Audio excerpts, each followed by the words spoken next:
नंदपुर पंचायत रे जनशुणाणी अभियोग शिविर एक अनुष्ठित होइছে लोक संपर्क विषय कौन कहबे से कौन प्रतिक्रिया रखिबे। नहीं जेहेतु मुझे नंदपुर पंचायत समिति सभ्य तापर खोर्धा पंचायत समिति उपाध्यक्ष किंतु नंदपुर पंचायत रे आज जनसंपर्क यात्रा होउची एवं जनशुणाणी पई समस्त पंचायत रु छत्तीपुर महतपल्ला दुर्गापुर छत्रमा नंदपुर पांचटी राजस्व ग्राम आसी सांसद महोदय समस्त अभियोग आपत्ति रखुले मुझे रखी अंचल जेहेतु क्रसर मालिक संघर कार्यकारी सभापति तेणु ये अंचल आर्थिक मेरुदंड हूँ खोर्धा अंचल कहले आर्थिक मेरुदंड हूँ क्रसर शिल्प एवं पहाड़ कुमारी चलवा तेणु जहाँ दीर्घ 1.5 वर्ष 2 वर्ष संपूर्ण भाव बंद हो जाइथिबारु अत्यंत अवहेलित निष्पेषित हो कौन पिला माने पाठ पढ़ाई सुजोग खोर्धार जाई पढ़ाऊले पढ़ाई पारना बहुत दुख कष्ट अच्छा से सांसद महोदय जेहेतु आसते अभियोग शुणाणी करने तेणु मो उपाध्यक्ष हिसाब से अभियोग टी रखिली मो दुर्गापुर ग्राम को बस टी कि आसिले ये माँ मैंने पिला माने स्कूल कॉलेज को जापर ये दुईटी मोर अभियोग थिला तेणु से अभियोग को रखी सांसद महोदय कहते आसंता 2 दिन भीतर मत लिखिकी दियो मैं या मुख्यमंत्री सहित आलोचना कर आज जो जनसंपर्क यात्रा आर महत्व कौन उद्देश्य कौन अच्छी आज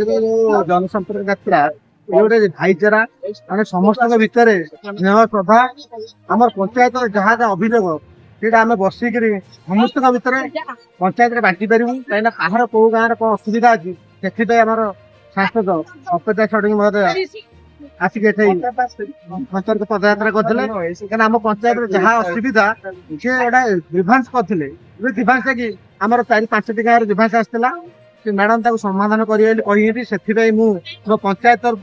मो तरफ आ ग्रामवासी तरफ मैडम को अपेक्षा षडंगी महोदय को अशेष धन्यवाद देवी। अच्छा केते लोक आज समागम होइतला ये अभियोग शुणाणी समागम आज 600 लोक उद्ध होइतले और अधिका एसएच ग्रुप रा मां माने एठी उपस्थित कौन गाँव को एमपी एमएल माने आसुले कि आगामी दिन माना करे ना आगुरु 25 वर्ष पूर्व केही आसुनथिले जहाँ मैडम प्रथम थर पैगा आम नंदपुर पंचायत रे दुर्गापुर ग्राम रे मां बाउत ठाकुर घरे एई संपर्क पदयात्रा करथिला बहुत भल माने वर्षा हेले भी माँ मैंने ग्रामवासी मैंने गच्छपुट आसिक एठार उपस्थित 600 ऊर्ध लोक बसते और मैडम विपद कथा शुणा समस्त आग्रही थे समस्त मन में आनंद उल्लासित थे। आपण परिचय परिचय संयुक्त